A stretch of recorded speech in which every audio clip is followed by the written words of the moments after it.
Reporting. Thanks for joining us. Let's welcome back to the show former acting U.S. Attorney General Matthew Whitaker. It's good to see you, sir. I know this is just speculation. Who do you think Happy St. Patrick's Day to you too? Who is the mystery fourth Biden family member who got money? A fourth member. Who could it be?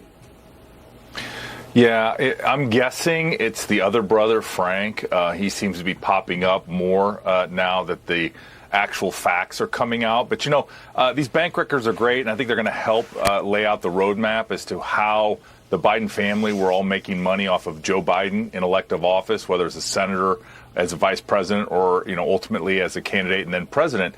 But in this case, until those people come and testify under oath, I'm not sure we'll be able to see the entire roadmap. But these initial bricks of the bank transactions certainly are making it look like the whole family benefited from Joe Biden in public office. Attorney General Kellyanne Conway says Jared Kushner may have made a lot of money under Trump's presidency from overseas deals. Let's listen to this exchange. Watch.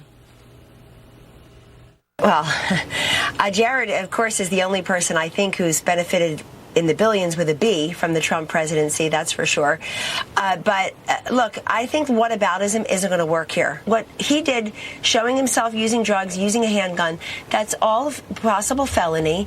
Don't look the other way. You know what, Juan? On this network, you called for my firing because of ridiculous hat check, because I said Elizabeth Warren had lied about her ethnicity for 34 years. She did. Because I said Joe Biden was an old, rich, white, straight guy. He is. You said I should be fired for that. And you're okay with the Biden family getting $3 million? That's rich. Yeah, that's Kellyanne Conway really giving it to Juan Williams. When you heard everything in that, all of that, what was your reaction? Well, first of all, Juan Williams deserves that. He has been reckless, I think, at times with, what he says on TV. But that being said, Jared Kushner has had billions of dollars invested in his investment firm because he was good at his job. He built relationships. He worked very hard on Middle East peace.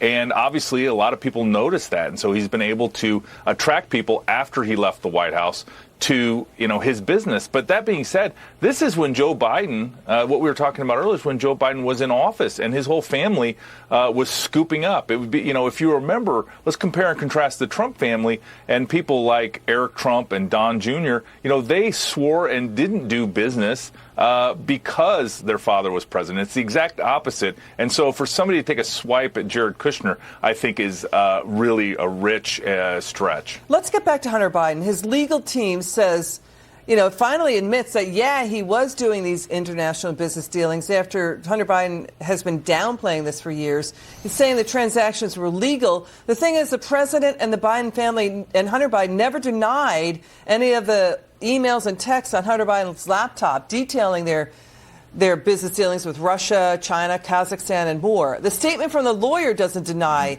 his deals with China's energy companies. Again, it's the first time Hunter Biden has ever acknowledged his family made a lot of money from China's business deals, that they're now justifying as legitimate businesses. And there's that story. There's also this.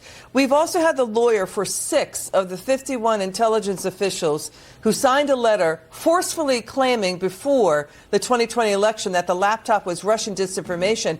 They now say they will cooperate with the House Judiciary probe, but that they will not do so silently. What do you expect there?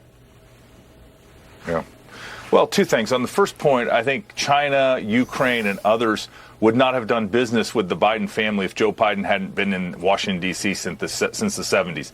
On these intelligence folks, I think they're going to continue to sow this half-truth that they believe they never said it was actually Russian disinformation.